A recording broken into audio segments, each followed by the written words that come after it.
the Voyage. Okay, so good morning, good afternoon, good evening from wherever you are. I'm welcoming everyone to the Voyage podcast. And this is where we do a deep dive into real stories behind the courages, the sacrifices, and resilience of migrants who have come to the UK or anywhere in the world who have migrated and who are fighting to make that their dreams come to reality. So I am your host, Chima Chiaka, and today we'll be exploring the truth behind the journey for the businesswomen group.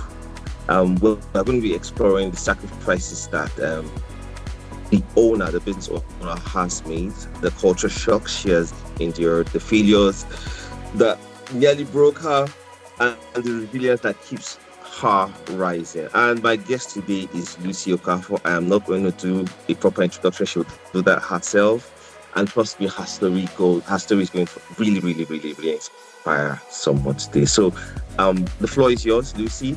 Tell us about yourself. Let's know you a little better.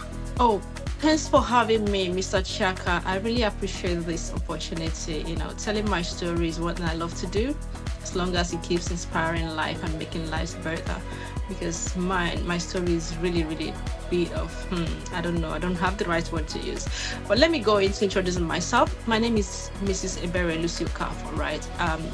Here in the UK, I'm an author, right? I am a community leader. Like he mentioned, Black Biz Women Hub, we run a CIC organization here in the UK, registered and well recognized here in northeast of England. And what we do basically is to empower our Black business women to be seen, heard, and paid. And for the past few years, 2 years actually, we've been doing so well and it's been growing so fast. I'm an author, I'm a coach, I'm a business coach, I'm a women cheerleader, and of course, a community leader as well. Yeah, so that's who I am for now. All right, thank you. We have a lot to take from you today, but Mhm. I'll first like to ask. Let's say from the beginning. Before you came to the UK, this journey, where did your story begin? Where were you originally from? What was life back home like? Because we want to reconcile that to your experiences over here in the United Kingdom. Do you care to share a little bit about your background story? What were you doing back home? Where is home originally from? Yeah. Okay, yes, I'm from Anambra State, the Igbo part of Nigeria, okay, eastern part of Nigeria actually. So I grew up in Anambra State. I went for my secondary school there. I had my university at Nnamdi Azikiwe University, still in Anambra State. And after that, of course, I grew up in a family of six. I'm the fifth girl, right? And we are six of us, five females and one boy. Okay. I could remember my mom telling me, oh, when it got to your turn, I prayed that God give me a male child, give me a male child, give me. And I came out a female. And she kept saying that it's like God gave all the qualities of a male and put it in me because she prayed that I become a male child. There in Igbo land, you are from Igbo, you understand how our culture, we value the male child. And what my mom went through, having the first one female, second one to the fifth one, it was tough for her, but we thank God that she finally had a male child, and that was the one following me. But that's where everything started making meaning to me. Was when she told me that I kind of said, okay, no wonder God gave me this vision and passion for a girl child. From a childhood, from 8 years old, I've started speaking up for girl children. Like I can't stand girls being beaten. It doesn't happen in front of people. Everybody knows me for that, right? And leadership has been a part of me. I've been monitor, in primary school they call us monitor. That's class leader. Secondary school I was the head girl. Okay, in the history of my school I was the first female head girl of my school. Usually females become vice vice this thing and vice that. But in my own Yeah. set, I broke that record. And that was because I was intelligent, smart, and I knew my onion. I knew what to do in the society just from a girl child, from that age and all of that. I started taking the leadership role. So it's been a journey for me, knowing who I am and understanding the path that God has called me to. Then when I went for my youth service after my university, I served in Akure, Ondo State. If you are Okay. watching this, if you know where Ondo State is, that's fine. So I lived in Akure, part of Ondo State, and after my youth service or during my youth service instead, I wore my core member clothes, the Yeah. clothing, and then I was still reaching out for a girl child. I was still Okay. going to school. Sometimes I would walk with my leg to different secondary schools, talking to girls on the assembly ground, writing books for them, mentoring them. So this has been my path from childhood. It's not like I woke up and I started doing what I'm doing. It's been a trace. And when my mom told me my story, the story behind my birth, I kind of started to relate some things, with what my passion and what I've been doing. I've never had to work for anybody. This has been my part. I finished my university as a real estate surveyor. I never practiced for one day. Mm. I never Okay. practiced for one day. I finished that. I started finding my part, volunteering for organizations because I saw this is a calling for me and I Yeah. cannot get fulfillment in another place. So I grew up with this, doing this, getting better in it, learning from mentors, learning from coaches, and mentoring young females, ladies. And when I got married, I said, okay, now I need to migrate to impacting women's life. Okay. And that is Okay. where I am today. In Enugu State, I had a business called Enugu Biz Women. So I was Mm. impacting women in business, helping them to gain visibility online, helping them to make sales, Okay. coaching them in their business. And I saw how they were able to grow with me and where they are today. And then coming to the UK, I want to relate it.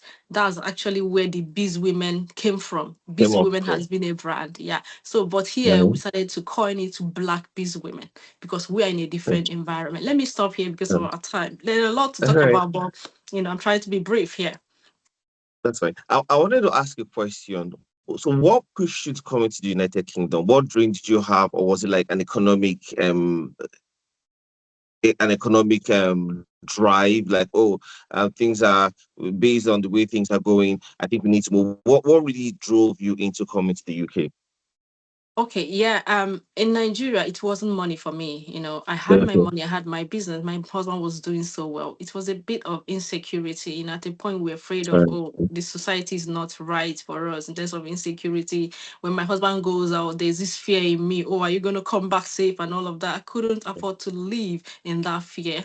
And apart from that, I've been a believer that of the fact that Nigeria must be great again. So I love to be into nation building events, all of that, activating things, initiating things that will make Nigeria great while training the young girls and women. But at the point of relocating, I realized that my husband needed to come for his master's here as well. So he All wanted right. to advance in his education and career. I have to Okay. follow him. Marriage, you have to follow your husband. So That's here we nice. are. I followed him, and That's that's what brought us nice. here. He actually came to study, and we came as a dependent with him. So yeah. That's Not nice. because of This is money, not true. because of insecurity, I would say in this. This is a true case of being a helpmeet. So, irrespective of the fact that you could do it all by yourself, but for the fact that you're actually fulfilling scripture, being a helpmeet to him and supporting a vision, which you see how the vision has now fallen back to you to improve your brand visibility. You now Exactly. speak with big wigs. So I think um, uh, maybe relating it to marriage. In fact, let me even ask, in maritally speaking, how have you? We hear a lot of stories, but you see, this is we'll be featuring in the radio station, a Christian radio station. So, how has your journey to the UK impacted your marriage? We're not going off script. It's about you as a person because you as an individual in the eyes of the pub, they see, oh, the black business women. And we are going to talk about your first successful outing with Northumbria University and the upcoming one. But after your marriage, how have the entire cultural norms, how have you balanced it off maritally? A Nigerian, an Igbo Nigerian woman, and married to an Igbo man and being in the UK, the whole thing. How tell me about it from Honestly, a I'm married happy woman you actually standpoint. asked this question because I deal with women a lot, and Okay. most times they come outside the business talk telling me this is what Yeah. they are going through. I feel for them, I feel pain sometimes. I wish things can be done better for them because for me, if your marriage is not thriving here, if you're not succeeding in marriage, you can't succeed in any other thing. So Wow, that's deep. trust me, marriage, making your marriage work here would help you. It's a strong foundation for any other thing that you want to achieve. That Wow. mindset was what kept me going. And knowing the fact that Hold on, hold on, compatibility is the hold main on, thing. hold on, Yeah. hold on. Sorry to cut you off. You said making your marriage work was the mindset for you. That simple phrase is just powerful. I just had to just extract it out from all you were saying. Please pardon my interjection. Please continue. Yeah, so it was a priority for me. I've known myself as someone who really want to be out there making impact. And I told God, God, you need to help me to make my marriage work because Wow. I cannot do all the things you've placed in my spirit, in my mind to do for you here without my Wow. husband. I need that support, especially here in the UK. How can you do it alone? You can't fight Wow. alone. You can't win alone. No, you can't. There is no magic to it. That's You just have to make your marriage work. So I prayed about it, and not just about prayer, making it work as well. Not just talking about it, bringing activities that would make your marriage work is very important. So there are times I will call my husband. We talk about things. We talk over things. How are we going to get things done? How are we going to do better in this? We talk about literally everything. I wow. make sure I also support him and he's supporting me as well. But one Wow. thing I would say, holding God strong in your marriage is still the secret. Thank you so much for that. Thank you so much. I had to because marriages are going through a lot, and it's Yeah. very important for Christians who are succeeding in the marriage front to come up to speak Mm. that yours works and you can make it work. And we'd like to hear how people have made it work so far. So for you, it is your mindset. You are determined to make it work and also bringing God, the God factor into your Into marriage. it. So I'll Yes. just pivot into something very quickly.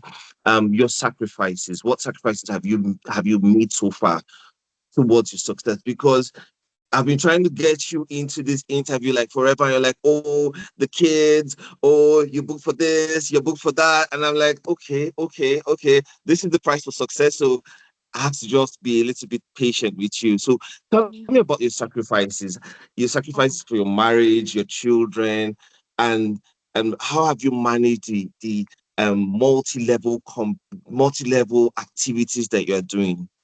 Mhm. But not talking about the success. You're talking about the sacrifices right now. Yeah, sacrifices. In fact, there are a whole lot of sacrifices to make, especially here in the UK. I was talking with one of my women, I coach some women on 101. I told her that if I happen to be in Nigeria and handling what I'm handling now and at the level I am, I will hire five maids or five helps. Wow. Can imagine, but I can't do that here. Yeah. So I get to take care of my children, prepare the food, take care of my husband, and I'm also coaching a lot of women and Wow. also building a brand at the same time. Is a whole lot. But one thing I keep saying is God cannot give me what will swallow me. True. Lovely. That is a mindset. And I can do all things through Christ that strengthens me. I'm sorry No, no, I'm no, a no, no, no, faith-based no, person. no, Is it okay? Is no, that no. allowed? No, it's very allowed. It's a Christian radio station. In fact, Okay, there's this fine. scripture that there's a scripture that has guided me in my life. It says, "Follow them who through faith and patience have inherited the promise." If you want to be a success, my pastor will say success can be replicated. Just follow them. Just follow them. There's this thing about the 11th rich man. If you follow 10 rich people, by virtue of communication association, you become the 11th rich person. So yes, please throw in those scriptures because we want pillars that people will stand on the same way you have stood on. And so Yeah. scriptural pillars they are Yeah. just they are So it's yeah, eternal. that's very perfect. There's nothing I've done outside God. Mm, Everything I've done in my life, God has been in the center of it. Okay. So here yes, it's been a lot. I want to be sincere here because this is a discussion. I Sure. want to be open here. It's a Mm, whole lot. All right. I woke up early this morning. I had to prepare. My husband went to work and came back this morning. I had to prepare all my kids, got them ready, mm, took my son to school, took my daughter to the same school, but different timing. You know how the yeah. school here works. And we have Sure. to still come back, go back to pick them. It's a whole lot. And you've got a business to do, you have an event coming up. Sometimes I'm like, Mm. God, I can't do this without you. What do I do today? Please step in. I need to, it can be overwhelming behind the scene. Mm. Sometimes we're not telling it all, but it can be Sure. overwhelming. Sometimes when I'm speaking to my mother-in-law, I'm like, Mommy, when can you come here? She feels she can even fly. She just wish she can fly and come and be with me. But she knows that I've got invitations, I've got podcasts. Sometimes I keep shifting them because time is not fitting in. My husband has to be at work, and who am I going to keep? Three children. That's still very young. So Yeah. it's challenging, but each time I don't feel bad if I don't meet up with anything. I still say, Mm, God, thank you. These children are blessings to me. I can't mm, complain. The next day, I move on. So I keep encouraging myself. I don't let those things keep me down. I stay positive all the time. I keep my head up, looking unto Him, the author yeah. and the finisher of my faith. So these Mm, are the things I keep declaring. God, be my strength today. Sometimes I will not even eat till 2 p.m. I'm realizing I've wow. not eaten. Maybe doing one thing or the other, trying to clean the house, trying to answer calls. Before we Wow. got on this, I've answered so many calls. I told you I've been in different meetings with people Yeah. calling, emails to attend to. So Mm, it's a whole lot. oh, But God wow. cannot give you what will swallow you. This is True. my mindset. This is my mantra. This is what I believe in. And I keep going with Him all the time. And that's my Yeah. secret. Oh, wow. Oh, wow. I love the fact that you're very resilient. You take things one after the other, and Yeah. even when you're not able to accomplish a thing, you're like, okay, I'm done here. Tomorrow we'll continue. Yeah. So, Sure. I like all of that. That's quite inspiring. I want to ask you something. What inspired the Black Business Women's Trade Fair that you held at Northumbria University? Was that last year, Last year, 2025? May. Yeah. Last 31st. year, Yeah. May. Mm, So another one is coming this year, May. yeah. So you see, so we're going somewhere with this. So Mm-hmm. what inspired that event? And so two questions: what inspired that event, and how did you manage it all? From did you have a team? Because the whole booking with Northumbria University, dealing with the school authorities, everything. So what inspired it first of all, and how did you pull that off? Oh, how did I? And the truth is, I was actually pregnant all through that. Oh my days. You I pulled out was. that massive event being pregnant. And yeah, Oh wow.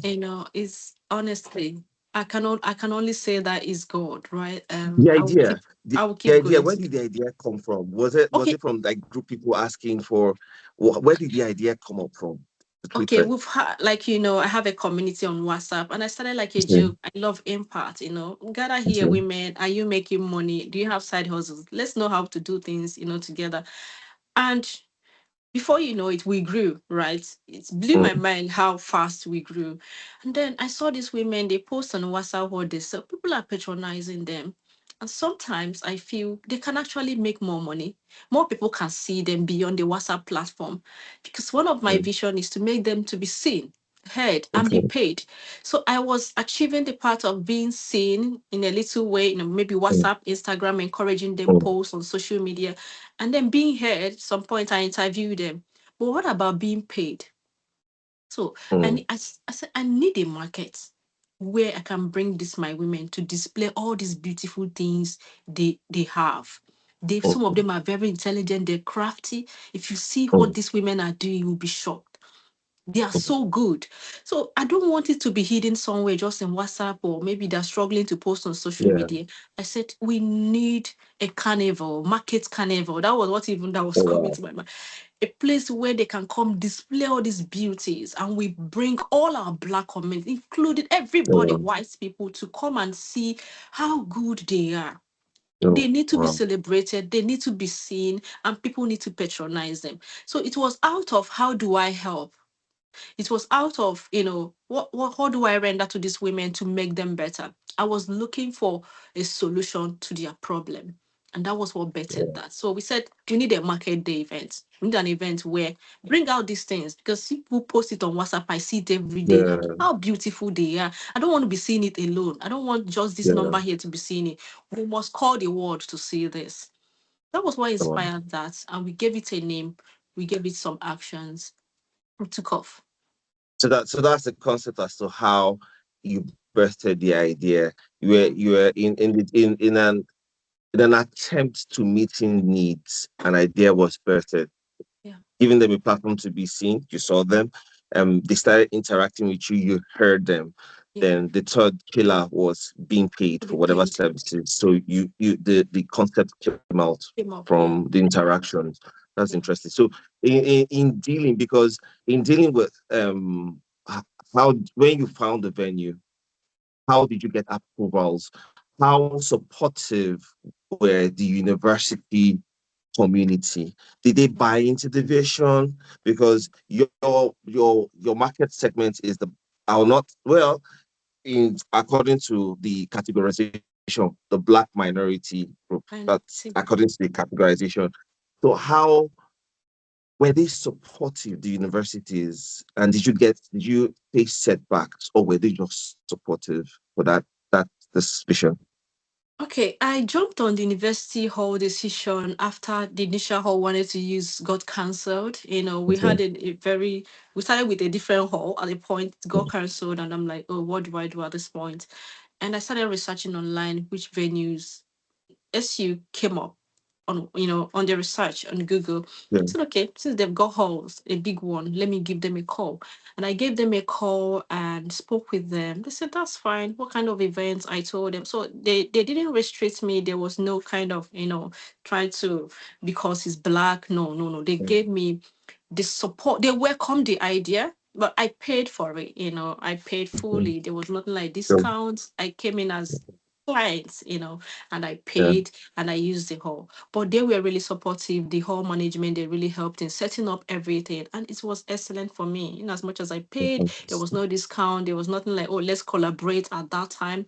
Yeah. But that was fine for me. They gave us the hall and they made sure everything was on point. So that's good. Okay. Okay. One other thing, like a part B to it, we mentioned about your team. How did you come up with a team, like the team members? Was there a project manager? Were there people in charge of communications, getting women to block and keep spaces? Did you manage inventories? Tell me about your team and how they supported you for this. I've got an amazing team, but Mm, then it's not one team. This year is a different team, right? Because mm. here in the UK, everybody values their time, Oh yeah, and if you think how much can you pay them for their time? yeah. So what I do, I make it like a voluntary thing. Me, I'm Okay, someone who loves to volunteer for big things. I'm a product of okay, volunteering for events, so I all give right. people the opportunity to see the essence, of volunteering. When you volunteer, you grow. But when people come to say, I'm interested in volunteering, I welcome them. We pray together, we grow together, we plan together. But one of my most greatest support has been my co-director, because in our organization, you don't direct alone. You are not the only Yes. director. We are three directors.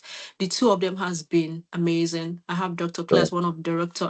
I have Oge, who's a legal person, Oge Sophia. Wow. They call me, they pray with me, we talk together, we craft things on paper and we take actions.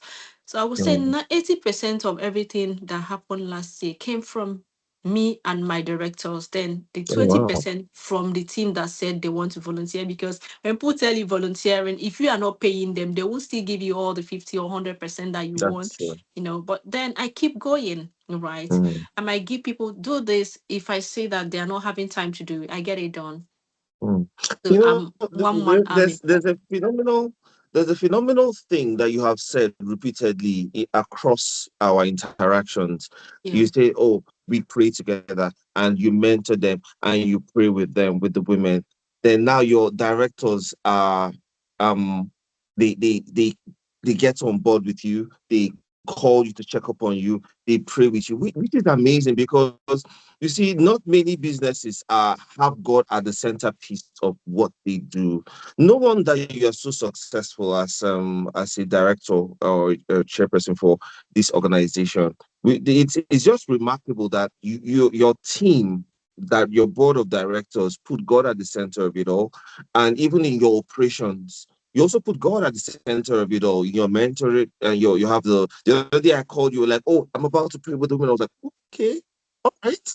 And I was like, wow, that's really remarkable because in the West, the you know, it's very easy to be driven with, oh, I've got to get the shift, I've got to pay this bill, and forget the God factor. But the fact that you're able to just not just mentor, but still nurture them in prayer sessions, it's phenomenal. So I want to commend you for that, and I do hope that whoever is listening to this will find out the place of God even in all the things that they do. So I just want to ask one. I have two questions before we wrap it up. Um, the rat race. You know about the concept of the rat race, where Yeah. oh, I have to go for shift, then you get paid, then you have to pay the bills, then I have to keep going for shift. Let me see if I can get more money. Then HMRC is like at the corner, like, yeah, you go on, girl, you go on, more shift because in over here in the UK, more shift doesn't really translate to getting back home with more pay. More shifts means that you end up even getting less, and the higher you work, the more. So um, I don't know if you came into whether you worked, and if you worked, are you still working? And if not, how did you just disconnect this whole rat race thing, this cycle of work and paying bills and work and paying bills? How did you disconnect? So did you work? And if you worked, how are you out of work? Are you now focused fully on this? Yeah. Yes, I did work. Of course, when you come into this country, you must do what you have to settle. Definitely, you Yeah. must settle. And I actually did that. I came in, I looked for a job, and I kept getting rejected, unfortunately, and so many. In fact, it was so discouraging. But like I tell people, it's about mindset. It's about you knowing what you want for your life and you knowing where you're going to. So from the beginning, why even coming here? I knew myself. I know where I can't fit in. I know me. So whatever I did, immediately I came in. Of course, I worked as a care. I later moved in as a support. I knew those things are going to be, phase out. They're going to phase out because I know where I'm going to. But while I was there, I kept my mind focused to where I'm going to. I kept connecting myself with the right people who are going Yeah, same way with me because it's very exactly. important. If you connect yourself with the wrong people, it will affect you. So I was so careful who I talk to, even while working in care and support. I Mm, was so careful who I converse with in a conversation. I'm careful the kind of thing I talk about because I need to keep protect my vision. It's very mm, important. If you don't protect it, it will be stolen away from you. So I kept protecting it, being careful who I speak with, being careful who I visit, being careful who I talk to. Because when you talk to some people, I'm going for sheep, you want to do like them. So I began to disconnect myself from people who are just here for money. wow, Me, I'm here to achieve my assignment, right? I And love that's that. what the mindset kept me. When I Mm, even left the system, I didn't even know. It just happened because my oh, mind wow. has been focused. So if you focus your mind on something bigger, the small things will phase out. Even you will not Oh, know. wow. So after my Mhm. maternity, I just knew that I'm not going back to that. It is I've time. positioned myself in a way that I can't even go back. Even if I want to take myself back, It's I can't not even go back. possible. Oh, that's amazing. That's amazing. I want to ask one question because you said you worked, you did care, then you did support. Yeah. Tell me a few culture shocks that you had. Back home in Nigeria, when you say, "Are you all right?" It's timed as an insult. So, but why is it? You need to like, what kind of question is that? So, tell me a few culture shocks that you experienced while in Mm. the UK. Okay, the one that I still kept wondering, I'm like, why are people thinking like that? Is when you say sorry here, they don't see it like you're apologizing. they victimize you the more when you say sorry. They say, oh, actually, you did it, so you need to be punished. So saying sorry, what people we came from where, oh, I'm sorry, you think that's sorted. No. When you say sorry Your here, sins are washed away when you say I'm sorry. I'm telling you. So when you say sorry here, you're actually adding fire to what has happened. I'm somebody that I want to say thank you all the time. I want to say sorry all the time. I want to say sorry all the time. But I realize that the more you say sorry, the more you put yourself into trouble. Until today, I'm still asking, why is it like that? So that was it's still a shock to me because I feel sorry means someone is telling you, I'm deeply sorry for the mistake I've done. Not that you should start, using it against the person, but please let go and give me another chance. But that is not it here. No, It's we not it. don't do that here. It's not it. It's not it. It's We not it. don't do such here. You don't even need to say sorry. If you do something, just accept that you've done it, or Yeah, just there's no need. The yeah. sorry doesn't count to anything. It doesn't bring your messy or make them to be messy or bring him messy or pardon you. No, no, no, no. That's what I'm trying to say. So keep your sorry, face what you're facing. That's it for it here. That's a shock. Mm. It was a shock. Right. Thanks for that one. That's really very inspiring. It's something that I think this thing you have said will help. It will help someone.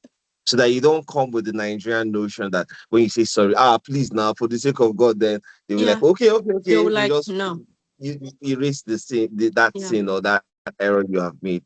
Okay, so in rounding up, I Okay. want you to give there's a migrant that is struggling Hmm. that wants to do something. There are a bunch of migrants currently listening to us right now that want to birth a dream. I want you to advise someone, speak specifically to someone or a group of people, speak to mothers, speak to marriages. So I'm not directing how you want to say, but give an advice to, first of all, our women and our husbands too. Because marriages from Nigeria and from Asia and India and Europe. Um, if yours has worked, theirs can work. Then for those who have dreams and visions in their bowels that need to birth it, there are so many things you've talked about, networking with the right people. But I'm not going to even delve into that. So in the next 4 minutes, speak to speak to different categories of people, or speak to one person as you deem fit. Okay, to that person watching this video and still wondering, are you sure I didn't make mistake coming here? Are you sure? You're just wondering. You're just being depressed of something, and you feel here is not the right place for you, or you've made the wrong or the biggest mistake of your life. I don't want you to keep blaming yourself for the decision you made. At some point, I almost did, but I told myself, I'm already here. How do I succeed here? There is something for me here because wherever the sole of your feet steps in, you possess. So Yeah. it's about mindset. Don't let anything shut down the light you have inside of you. Yeah. Tough times don't last, but tough people do. If you can take this from me, run with it. No matter how tough whatever you are facing is, you are tougher. Make yourself tougher. Before you know it, all those things will move out of your way. I went through things. Why not? What you are going through today, if you're a new person in the UK, I went through everything you can ever think of. But look at me now. Because I believed in me. I believed in what I carry inside of me. And I believe I can be a blessing to where I found myself. So I'm not just thinking, what can UK give me? I ask myself, what can I give to this country? Okay. What impact can I make? I want my name to be written in the history of England. What is your own vision? What are you preparing yourself for? And to you, married woman, and you feel, oh, UK has made your marriage worse. No. If you take it that way, it becomes that way. Mm.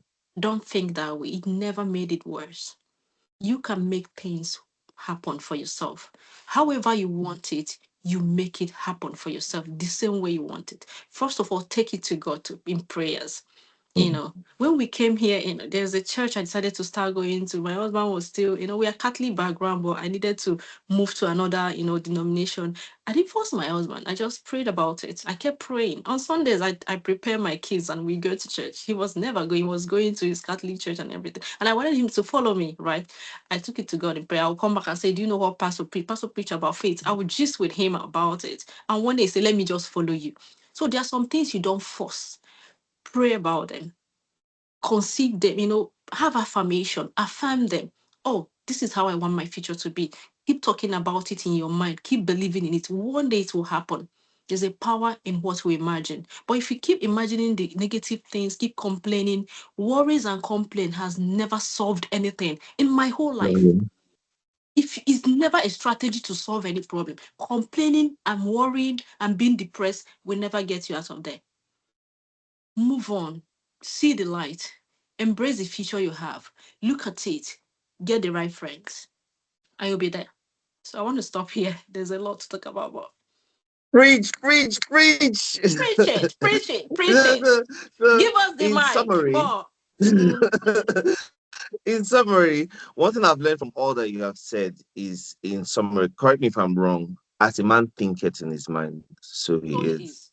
Everything, because everything in your mind, the once I made up my mind, once I made up that's one thing that's consistent with everything that you've said. So I'd like to thank you once more for the Let, time. let Your me let me time chip let is me your chip in time this. is yeah, Let yeah, me sure. chip in this. While I was coming, I was still in plane. As we're landing in London, I was looking out for places that I can host my event. Okay. When we came to Newcastle, I said, where would be the best place for me to host my women conference? I knew what I was coming to do from the beginning. So if you set that mindset right, don't let any other thing stop you. Keep that mindset going. I want to just say that. So I've had what I wanted to do, and I never wanted to anything to come in between it. That's deep. That's not just deep. That's powerful. The powerful vision. Wow. Thank you once more, Lucy, for your time. It is really invaluable.